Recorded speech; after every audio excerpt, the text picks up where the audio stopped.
এক মা তার বাচ্চাকে একটা বিশ্বস্ত কুকুরের কাছে রেখে প্রতিদিন অফিসে যাইতো, যে কোনো রকম কাজকর্ম করতো। তো মানে একটা কুকুরের কাছে একটা দুধের বাচ্চাকে রেখে যাইতো 2-3 ঘন্টার জন্য বা 5-6 ঘন্টার জন্য। মানে কুকুরটা অনেক বিশ্বস্ত ছিল, কুকুরটা সবকিছু বুঝতো, বুঝছেন। তো একদিন সেই মহিলা কুকুরের কাছে বাচ্চাটাকে রেখে গেল, বিশ্বস্ত কুকুর। সেই কুকুরটাকে অনেক ভালোবাসে মহিলাটা, এবং সেই কুকুরটাও মহিলাটার মনের কথা বোঝে, মানে মহিলাটা যেটা চাচ্ছে সেটা কুকুরটা বুঝে। তো একদিন সেই মহিলাটা অফিসে গেল, অফিস থেকে এসে সোজা রুমে ঢুকেই দেখতে পেল অনেক রক্ত পড়ে আছে নিচের মধ্যে।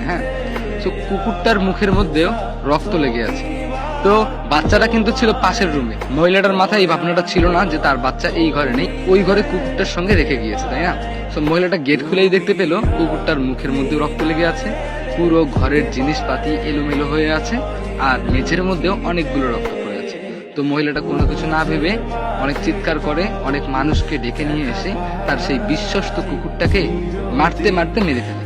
তো মহিলা কান্না করতে করতে বেহুশ হয়ে যায়। তারপরে একটি লোক তার পাশের রুমে গিয়ে দেখে তার বাচ্চা বিছানার উপরেই শুয়ে আছে।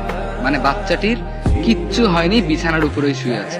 বরঞ্চ বাথরুমের মধ্যে গিয়ে দেখে এক লোক, মানে ওর বাসায় একজন ডাকাত ঢুকেছিল। সো বাচ্চাটাকে আর পুরো বাড়িটাকে প্রোটেক্ট করার জন্য কুকুরটি মানুষটিকে কামড়ে দেয়, মানুষটাকেও কুকুরটি কামড়ে মেরে ফেলে। আর সেই লোকটার মরা দেহ পাওয়া যায় বাথরুমের মধ্যে। তখন মহিলা বাচ্চাটিকে দেখে অনেক খুশি হলো, আর মাথার মধ্যে হাত দিয়ে বলল, হায় হায়, এটা আমি কি করলাম? আমার সেই বিশ্বস্ত কুকুর তো আমার বাচ্চাটিকে কিচ্ছু করেনি, বরঞ্চ আরো প্রোটেক্ট করছে। তো এই গল্পটা দ্বারা কি বোঝা গেল জানেন? দেখুন, আপনি যাকে বিশ্বাস করেন, যার সঙ্গে আপনার অনেক ভালো সম্পর্ক, দেখবেন তার সঙ্গে ভুল বোঝাবুঝি হয় ঠিক থার্ড পার্সন ব্যক্তির জন্য। আসলে থার্ড পার্সন ব্যক্তিটা হচ্ছে ওই ডাকাত, তাই না?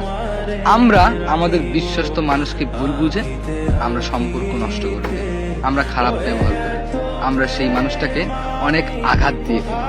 আসলে আমাদের কোনো দোষই নেই, থার্ড পার্সন ব্যক্তির জন্য এরকম একটা ভুল বোঝাবুঝি সৃষ্টি হয়েছে, মিসআন্ডারস্ট্যান্ডিং এন্ড মিসকনসেপশন।